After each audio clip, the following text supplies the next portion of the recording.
Well, the people have spoken. The other week I posted a video of me going through my entire civil engineering bachelor's degree. But if you haven't watched that video, I'll put it in a link above. And it seemed like a lot of you enjoyed that video, so today I'm going to go through my master's degree. How I became Master Koga. So I'll go through the same drill, I'll give a little bit of a summary and background of my degree, and then I'll go through each course that I took, what grades I got in it, and then I'll talk about the percentage of each course that I use in my day-to-day life. So if you're ready to go, please hit that like button, subscribe and hit the notification bell below if you haven't already so you don't miss any more videos from me. So let's talk master's degrees. Civil engineering master's degrees. So I got my master's degree in civil engineering from the University of Washington. And there are a few things that I really liked about this program.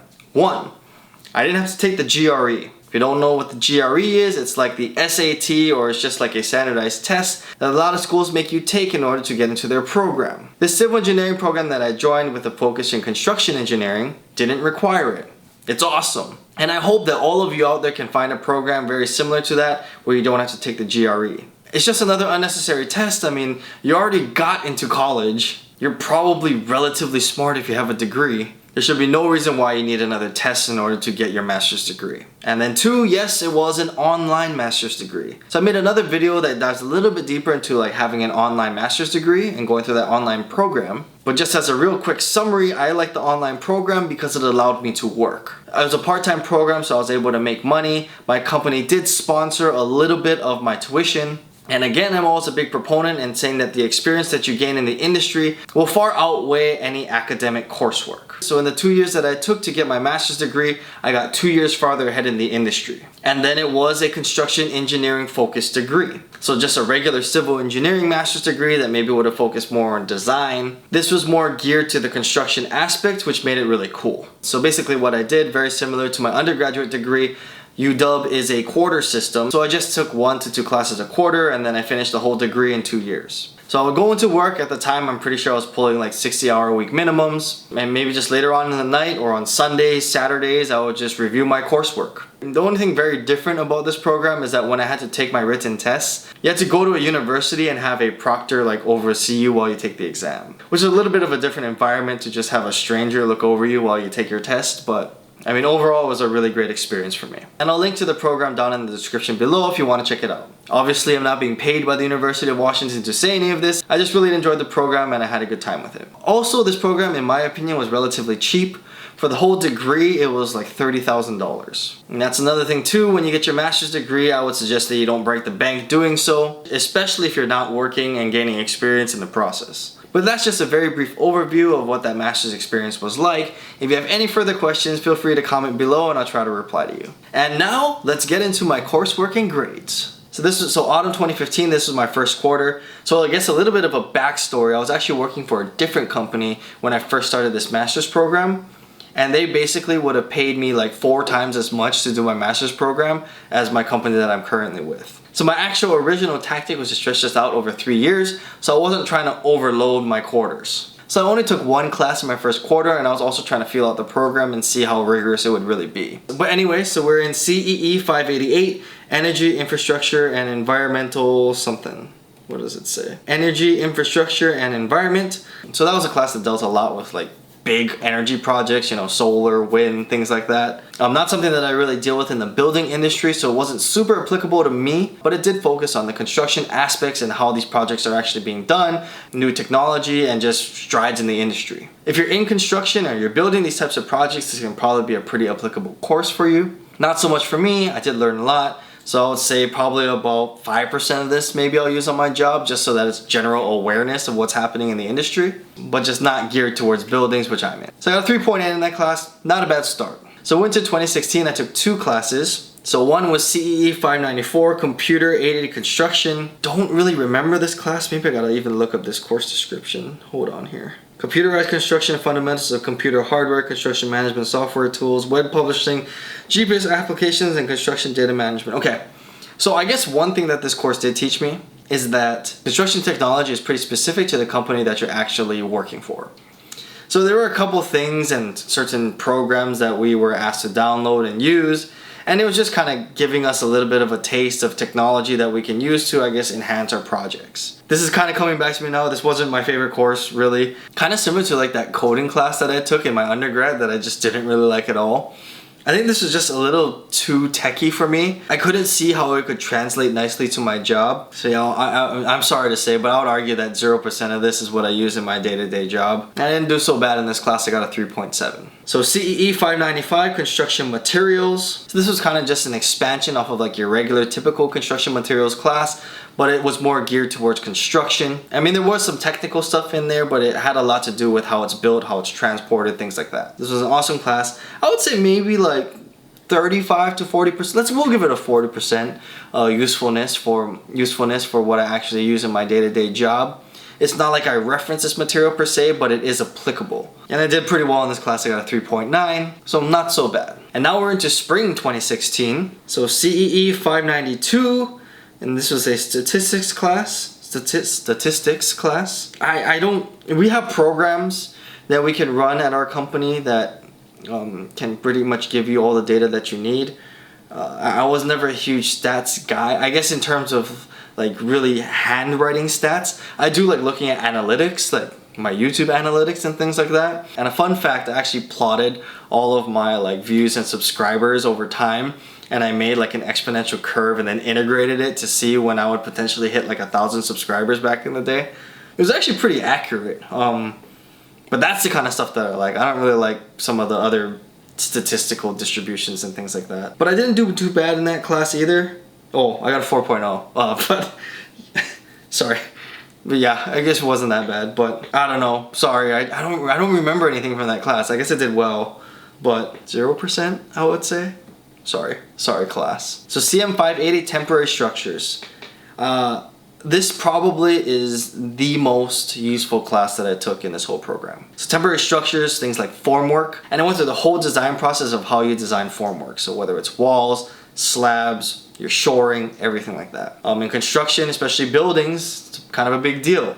You need forms to build towers. You need forms to build walls. If you're pouring concrete, of course. And especially if you work for a company that self-performs that work, the more you understand about how formwork gets built, the better off you'll be. So quick story here, and this is why I'm going to give a very high grade for this class. There was a previous project that I was working on, and we were forming the walls in a different way. Whether it was pour rate related, whether it was how we were actually building the walls, bringing the corners together. So sometimes you have to get creative in the way that you form things, but you don't want to put anybody in danger. So what I did is that my foreman basically told me, hey, can I do this? Can I do that? Do you think I need to decrease my spacing on my taper ties? Can I pour this whole wall full liquid head? So I used things that I actually used in this course. I have the book from this course still, and I helped him determine and have a pretty good guess as to whether or not we were good or not, obviously with a huge factor of safety because I'm not actually stamping all of this stuff. And it worked out. None of the walls blew, no one got hurt, everything was fine. So probably the bigger your company is, the less risk you can take as an engineer to actually design some of these things yourself. But if you work for a smaller company, you may actually be the competent person that designs creative formwork. And the more creative you can be on the engineering side and still responsible and making sure you're doing your proper checks and balances, I mean, that's an invaluable skill. But so yes, this was a very applicable course, super important to understand formwork, especially if you're self-performing it. I give this course an 85% because I'm not designing formwork all the time. Like even now, currently on my job right now, I don't design formwork, but very, very applicable to construction, and I actually used it and it really helped me. So now we move on to summer 2016. So as you can see, when you're working and doing an online program, there's no breaks.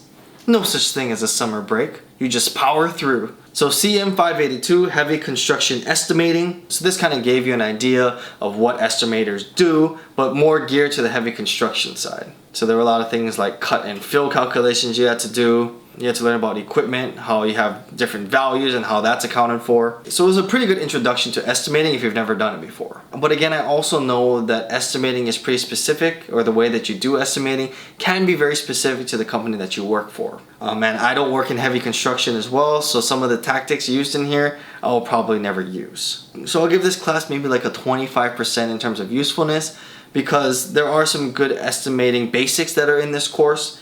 But a little too specific to heavy construction, and again, my company may not estimate in this way. But at a 3.5, not so bad. So CM 586, utility systems construction. This was a pretty cool class. It was a little more in depth into utility construction. Probably more geared to if you do actual civil work in the ground, and definitely a lot more in-depth than like just placing a drain line or tying in a sewer line, things like that. I would give this the same grade as the heavy construction at 25%, just because it gives you a good idea of, different safety measures you have to take when you're doing utility work, certain sequencing things you have to think about, which still applies to when you do building construction and you do all your utility tie-ins and things like that. But it kind of goes a little bit deeper, more geared to people that are actually doing this as their profession. I got a 3.4 in this class. So that was year 1, not so bad. We're now going to head into year 2. So here we go, CM 500 Design and Construction Law. And this is what I really liked about this program in general. It wasn't just specifically construction things. So law is such a huge part of construction. Contractors always getting sued. What I really enjoyed about this class is that it showed us and let us read a bunch of different cases. And honestly, even though I was only working in the industry for maybe like a year or so when I started taking this course, you could really tell what position the contractor was put in. You could really tell how certain decisions were made in the heat of the moment and how it ended up kind of backfiring on them. It really opened my eyes reading these cases, going through these scenarios about how you really need to cover your ass in this industry. Things we could do if we didn't have to be concerned about the law. But on a serious note, this was a great class. It just opens your eyes to all the different situations out there so that you can be aware. So for me, this class is like a 75%. Really good, really applicable. It's not that I go back and reference these cases, but it gave me enough awareness to just be more diligent in the workplace because I just know what could happen. CM 520, Construction Procurement Systems.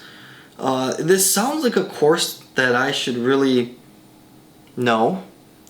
I mean, it sounds like it should be very applicable, but I honestly don't remember taking this course at all. Hold on, let me look for it. Procurement and delivery of projects in the construction industry, including lump sum, unit price, cost plus design, build, and construction management contracts. I mean, sure. I mean, this sounds like this class would be very applicable to me. Like, very applicable.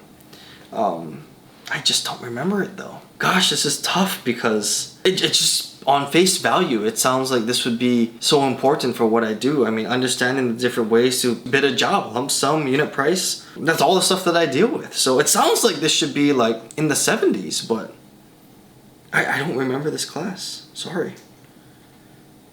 We'll give it a 35%. And I got a 3.9, so I did pretty well. And maybe that's why. Maybe it just came so naturally to me because this was like stuff that I was always talking about at work. That I just kind of glossed over it. Maybe I don't know. Sorry. So now we're in winter, and see, this is my push to make sure that I graduate in 2 years and I don't stretch this out for another year. So I took 3 classes this quarter. So CESI 508. Accounting and Finance. So this was a really good course. Again, sometimes we lose track that construction is a business, and understanding the actual accounting side of things or just the real basics about it are actually pretty important. So this to me was a very good course. I would say I would give this course maybe like a 60%, just because it introduced me to something that I didn't do before, but something that's also very important to the industry. So CM 525, Cost Analysis and Management. Man, again, I don't remember this class, but it sounds like this should be real applicable. The sad thing too is that, I mean, I don't know if this is just now, but this is taught by the same guy. Ugh. Sorry. 3.7 in this class. Maybe I'll give it the same grade of 30%. I mean, it sounds like it should be very applicable, but maybe again, it could be that I know that my company does things in such a way when we analyze costs, the way we manage cost. So this was probably just an introduction to that process, but we'll move on. So CM 588, Construction Operations and Productivity. So this was very construction based, a little specific in the way that things were analyzed, models were created, and it was geared towards like the heavy civil side. So for that, I'd give it probably like a 20% maybe that's useful for what I do now. I get way more of doing my job, doing that planning, understanding how to be productive in my little space here than I will from this course. So that's kind of what my reasoning is for that. Got a 3.8 in this class. You can see that my grades are a little bit higher than they were when I was doing regular civil engineering. All these things are actually more geared to me. I'm more interested in it, I'm more excited about it, and it kind of shows in my grades as well, and I would expect the same thing for all of you. Now we're in the home stretch, spring of 2017. I took a pavement construction class. Very similar to the pavement design class that I took in my undergraduate degree. Again, I'm not in pavement, so I'll give this like a 10% maybe. Still a great class. I really enjoyed it. It was just a little repetitive, but again, the people that take this program necessarily didn't necessarily go to UW for undergrad, so they may not have gotten the same content from before. I did well in this class. I got a 3.9. And then my final class, wrapping it all up, CEE 552, Environmental Regulations. Important to know, important to understand. I give this class maybe like a 30%. Again, it brought awareness to certain items, maybe not specific to buildings, but to all types of construction out there. And we do, as contractors, need to be very aware of the impact that we have on the environment, different plans that need to be put in place. So this just kind of highlights that very high level. And I got a 3.9 in this class, so again, not so bad. So at the end of the day, I finished off my degree with a 3.76 GPA, round that up to a 3.8, which sounds pretty cool. And so if you add all of my usefulness percentages up, and again, I forgot to write this down, I forgot to plan this ahead of time. I'm gonna throw it somewhere on the screen, but I'm assuming it's somewhere around like 30%. I'm sure it's way better than the 9% that was my usefulness for my actual undergraduate degree. And which makes sense because this degree is specific to my industry, it's specific to construction. And to me, to take 1/3 away from your degree is actually probably pretty rare, which is why I think the program was pretty useful. So, dubs up for UW. So I thought this program was really well put together. It really catered to someone who was working during the time that they were trying to get their degree as well. And again, relatively inexpensive, great teachers. I overall thought it was a decent program. Sometimes I do look back on it and think, you know, if I just invested that $30,000, you know, maybe put 10% down on some $300,000 home, I could have an appreciating asset or be bringing in rental income, things like that. But honestly, it is kind of nice to just have the master's degree under my belt now that I've done it. It just kind of separates me from all the other people that have bachelor's degrees. And also too, if you take the PE exam, having a master's degree also shaves off 1 year of the experience that you're going to need when you apply for the exam. So there are some benefits. Is it $30,000 worth of benefits? That's up for you to decide. But I personally don't have any regrets from doing my master's program. So that about sums it all up. If you enjoyed the video, please hit that like button and subscribe and hit the notification bell so you can join our growing family here on YouTube. And if you enjoy free money, don't forget to use my link below so you can deposit $100 on Webull's platform and get your 2 free stocks that could be worth up to $1,850. Thank you so much for watching. I really appreciate your time, and I'll see you in the next video.